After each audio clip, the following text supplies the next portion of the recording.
Good morning, ladies and gentlemen. Thank you for giving me the privilege to speak to you today. Good morning. Good morning. Like Tom, I want to say Happy Veterans Day and thank you for anyone in the room who served our country. Thank you for that. I've had this day on my calendar for a while now. I've been anxiously awaiting it, not only because I like to eat pancakes and breakfast food, but also because I've been waiting to see what the results of this election are going to be. And I can say that I couldn't be more happy and proud of all the effort that we put in, and we saw the results of that on Tuesday. I'm so proud of what we did, and I look forward to what we can do again next year.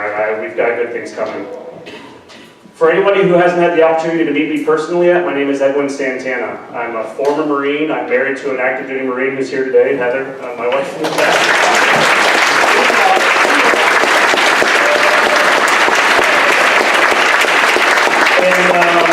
And I'm a proud father of 2 kids under 2, so that's been a challenge in its own right.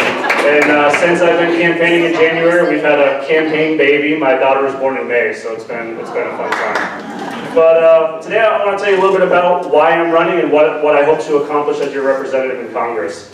Last September 1st of 2016, I was leaving the Marine Corps. We were moving back from Camp Pendleton in California back here to Virginia.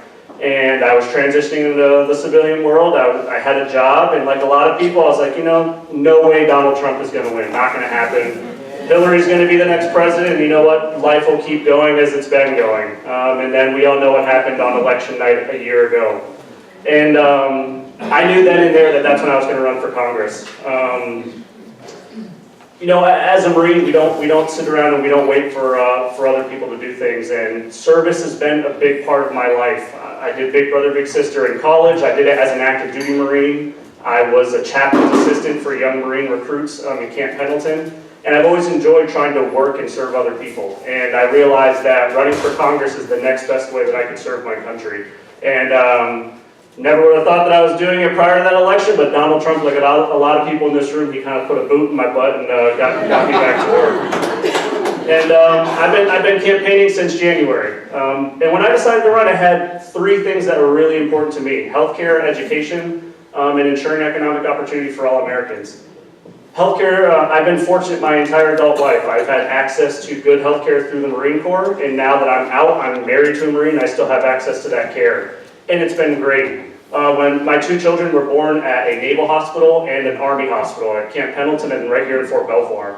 And when I was taking my wife to the hospital, I didn't have to worry, what am I going to do if my wife has to have an emergency surgery? What happens if my kids don't come out perfectly healthy? Like, I didn't have to worry about I didn't have to worry about the logistics behind it. I think the goal of healthcare should be getting you healthy and getting you back to your life. And I believe that that is a human right for all Americans, no matter how much money you make, what you look like, or where you live. And I'm going to fight for that as your representative. I want more people to have the same experiences that I've had with healthcare. Education. I am a product of public schools. I went to a K-12 school in Maine, in a community a lot like this one. I had about 100 kids in my graduating class, and luckily my parents pushed me pretty hard. I was a good student, I worked hard, and I got a scholarship from the Marine Corps to go to a public college. I went to Maine Maritime Academy. It's a tiny coastal school in Maine. I'm going to fight to ensure that all kids have access to at least the same opportunities I had, but more. I think that education is the great equalizer in this country. Like healthcare,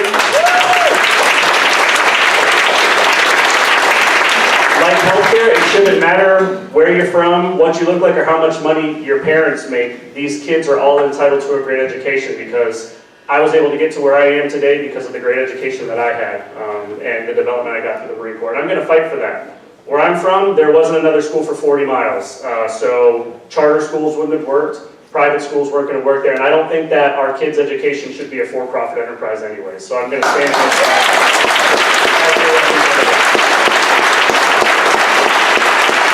Economic opportunity for all Americans, it's something that's extremely important for me. I know that you can do a lot of good for a lot of people in metropolitan areas because they're very close together, they're packed together, but where I came from in Maine, kids who did go to college, they left because there's nothing for them there. And as a parent now, my kids are young, but it already breaks my heart to think of them having to move away because there's no opportunities where they grew up. So I'm going to continue to shine a light on that and fight for that to ensure that, hey, when we're doing good things for metropolitan areas, let's make sure we don't leave any Americans behind. I'm going to continue to shine a light on that.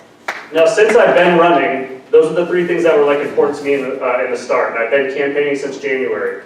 I opened up my ears and I started listening to people, and they brought up two very important issues to them.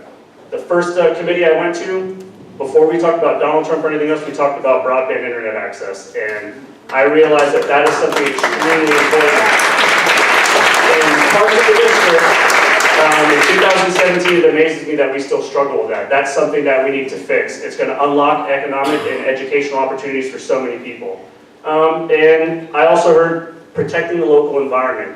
You can talk to people, some of our conservative friends, they don't want to hear about global warming, but they will agree it's a nonpartisan issue to have clean drinking water, clean air to breathe.